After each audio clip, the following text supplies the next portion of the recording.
ధన్యవాదాలు అధ్యక్ష.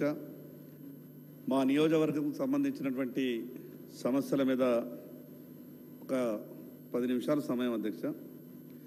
ఆదిలాబాద్లో ఒక 5,000 మందికి ఉపాధి కల్పించేటటువంటి సిమెంట్ ఫ్యాక్టరీ, ఆ సిమెంట్ ఫ్యాక్టరీ దాదాపు 28 సంవత్సరాల క్రితం మూతపడ్డది. వెనుకబడ్డటువంటి ఆదిలాబాద్ జిల్లాలో ఉపాధి అవకాశాలు లేవు. ఆ మూతపడ్డ సిమెంట్ ఫ్యాక్టరీని తెరిపియాలని మేము అనేక ప్రయత్నాలు చేసినా కూడా 1996లో సెంట్రల్ క్యాబినెట్ డిసిజన్ తీర్మానం చేసిన కారణంగా తిరిగి కేంద్రం దాన్ని తెరవలేకపోతున్నది.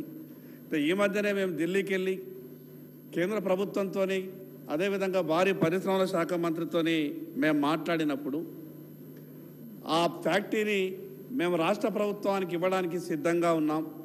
గతంలో ఉన్నటువంటి ప్రభుత్వం ఒక ఉత్తరం ఇచ్చింది, ఆ యొక్క సిమెంట్ ఫ్యాక్టరీని మీరు పునరుద్ధరించాలని ఉత్తరం ఇస్తే మేము దానికి మీరు ఏమేమి సాయం చేయగలుగుతారో జవాబు చెప్పండి అని గతంలో మేము ఉత్తరం రాసినా కూడా గత ప్రభుత్వం కేంద్ర ప్రభుత్వానికి ఏది కూడా స్పష్టం చేయలేదు.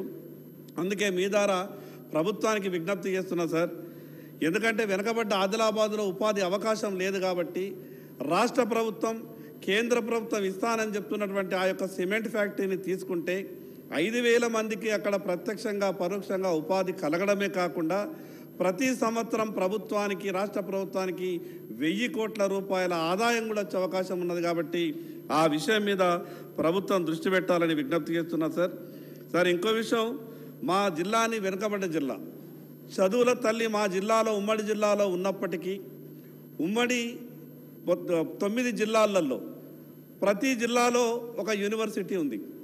యూనివర్సిటీ లేనటువంటి జిల్లా ఏదైనా ఉన్నది అనంటే అది కేవలం ఆదిలాబాద్ జిల్లాని. అక్కడ ఆదివాసులు ఉన్నారు, గిరిజనులు ఉన్నారు.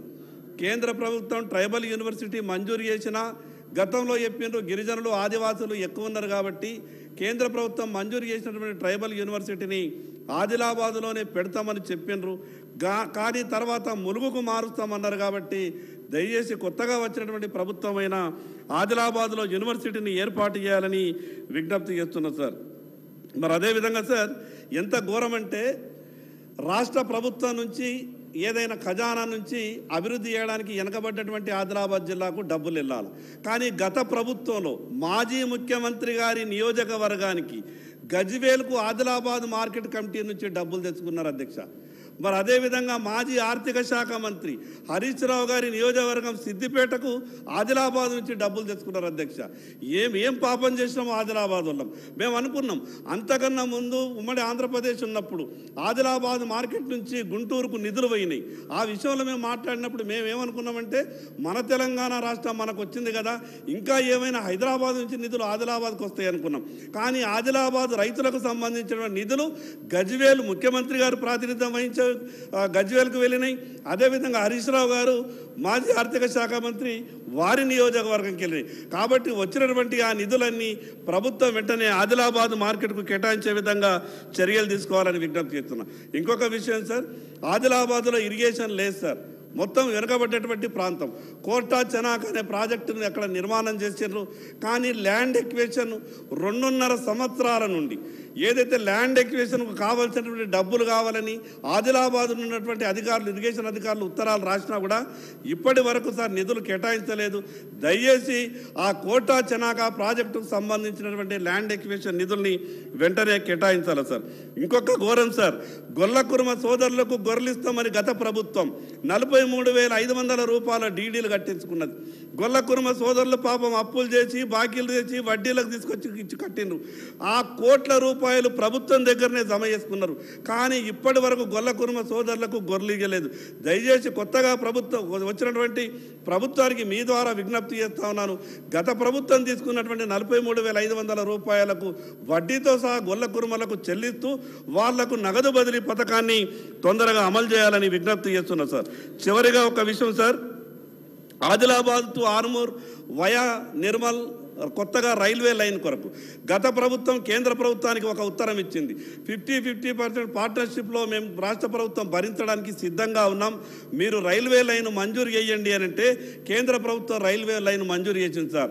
ముందేమో ఉత్తరం ఇచ్చారు, మేము 50% భాగస్వామ్యం ఉంటాం, మీరు తొందరగా మంజూరు చేయనంటే ఆ రోజు ఈనాటి మాజీ ముఖ్యమంత్రి ఆ రోజు ముఖ్యమంత్రి హోదాలో కేంద్ర ప్రభుత్వానికి ఉత్తరం రాసిన కారణంగా రైల్వే లైన్ మంజూరైంది.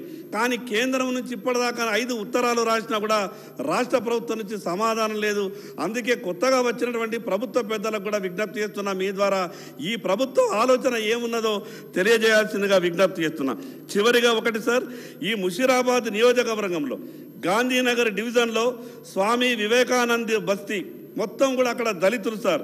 మొన్న 29వ తారీఖు నాడు కొత్తగా వచ్చినటువంటి ప్రభుత్వం కొత్తగా వచ్చినటువంటి అప్పుడే ఆ రోజు ప్రభుత్వ అధికారులు ఎంఆర్ఓ అదేవిధంగా జిహెచ్ఎంసీ అధికారులు కోర్టు స్టే ఉన్నా కూడా జబర్దస్తిగా వాళ్ళు ఎంత మొత్తుకున్నా కూడా లేదనకుండా ఇండ్లన్నీ కూడా మొత్తం కూల్చేసింది సార్.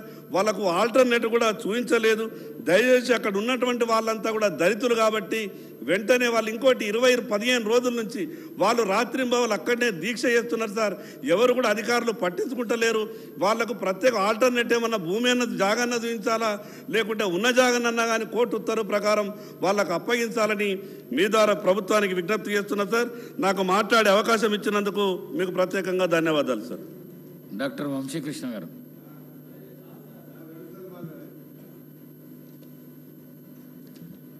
అధ్యక్ష,